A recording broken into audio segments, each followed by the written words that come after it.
Pentagon ordered this new object be taken down over Alaska. The president ordered it. The president ordered it. So is it a fair takeaway then that the Pentagon regrets not taking down the first balloon before it crossed the entire U.S.? Well, I'm not going to speak for the Pentagon. I can tell you that the president doesn't regret the way that we handled the first balloon. First of all, apples and oranges here in terms of size. As I said, this was the size of a small car, and it was over a very sparsely populated area, but also more critically it was over water space when we ordered this down, as we did the last one, but a completely different size. The debris field for this we expect to be much smaller than would have been for the other one.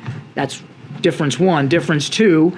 We knew for a fact that the PRC balloon that we shot down last week was in fact a surveillance asset and capable of surveillance over sensitive military sites, and that it had self-propulsion and maneuver capabilities. There's no indication that this one did.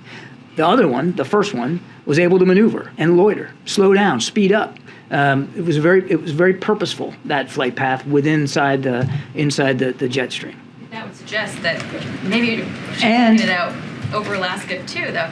Look, the Pentagon's already spoken to this question about whether or not they should have or could have shot it down over Alaska airspace. I would refer you to, there was 2 hours and hours of testimony yesterday on that.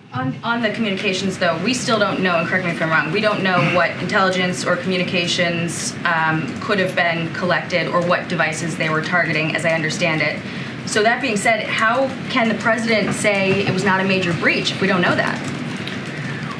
What we do know is we knew the basic flight path of this thing, and we were able to take steps at sensitive military sites that we believed would be along the flight path to significantly curtail any intelligence ability that the Chinese could get from the balloon. Certainly curtail anything that would be above and beyond what they normally try to collect through other means. Can you speak to rumors that there is another Chinese balloon above Alaska or any other parts of U.S. territory that the U.S. shot down? So I can confirm that the Department of Defense was tracking a high-altitude object over Alaska airspace in the last 24 hours. The object was flying at an altitude of 40,000 feet and posed a reasonable threat to the safety of civilian flight. Out of an abundance of caution and at the recommendation of the Pentagon, President Biden ordered the military to down the object, and they did, and it came inside our territorial waters. Those waters right now are frozen, but inside territorial airspace and over territorial waters. Fighter aircraft assigned to U.S. Northern Command took down the object within the last hour.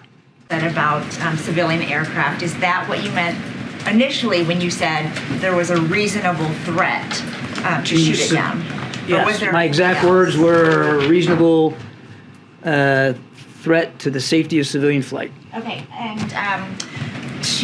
given what you said earlier about intent with regard to the Chinese spy balloon, does the U.S. give any credence to the Chinese argument that the balloon accidentally veered off course and ended up where it did? Which you're talking about the one from last week? Yeah. Say that again. Was it? Does the U.S. give any credence to the Chinese argument that this thing accidentally veered off course and ended up where it did? No.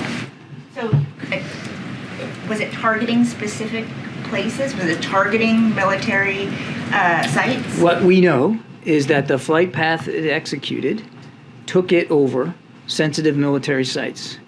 What we also know is that it could maneuver, that it had propulsion capability and steerage capability, and could slow down, speed up, and that it was on a path to transit over sensitive military sites.